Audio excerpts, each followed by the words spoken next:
We walked for more than a mile to get to Kadamia. We were frisked and searched every few yards and provided with armed bodyguards. The fury that followed yesterday's bombings had evaporated, at least the rage directed at foreigners. We were warmly and courteously welcomed.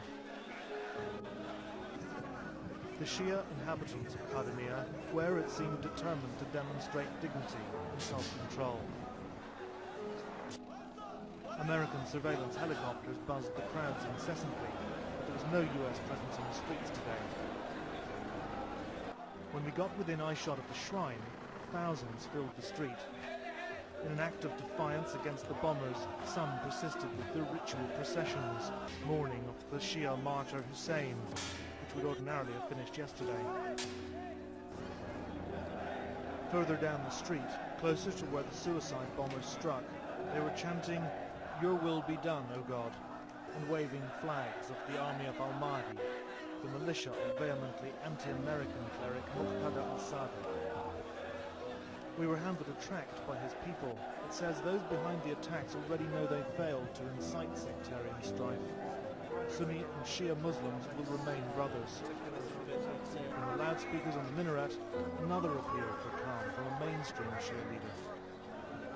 No one was allowed inside the mosque itself today. Instead, they prayed in makeshift pavilions around the outer walls of the shrine. Guards, all armed with Kalashnikovs, kept a watchful eye on the entrance to the shrine itself, which had been cordoned off. Some bore injuries sustained in yesterday's attacks. Well, this is the very spot where one of yesterday's bombs went off, and although the situation down here is highly charged today, it does seem that the response from Shia leaders, and this is the latest appeal, indicates that so far these people are not inclined to fall into the jihadi trap and seek revenge on their Sunni brothers. Our bodyguard Hussein was a few yards away from the bombs yesterday. He too was remarkably composed considering what he must have been through. He described the panic, then said there's no problem between Sunnis and Shia in Iraq. Those who did this were terrorists, he said. It was pure evil. In a nearby courtyard, we meet a representative of the radical religious leader Muqtada al-Sadr.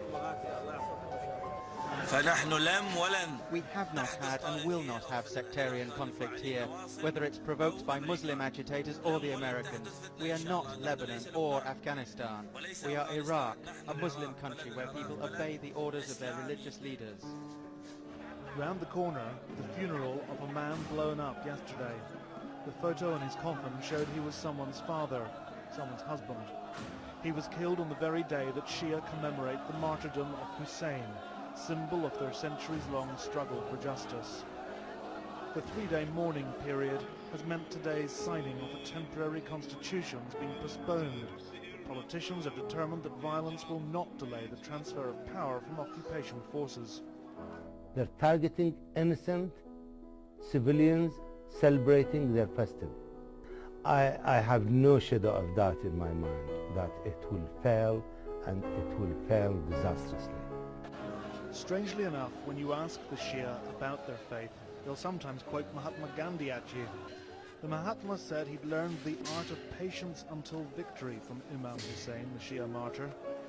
Yesterday, the patience of the Shia was sorely tested. So far, it hasn't snapped. Jonathan Miller, Channel 4 News, Baghdad.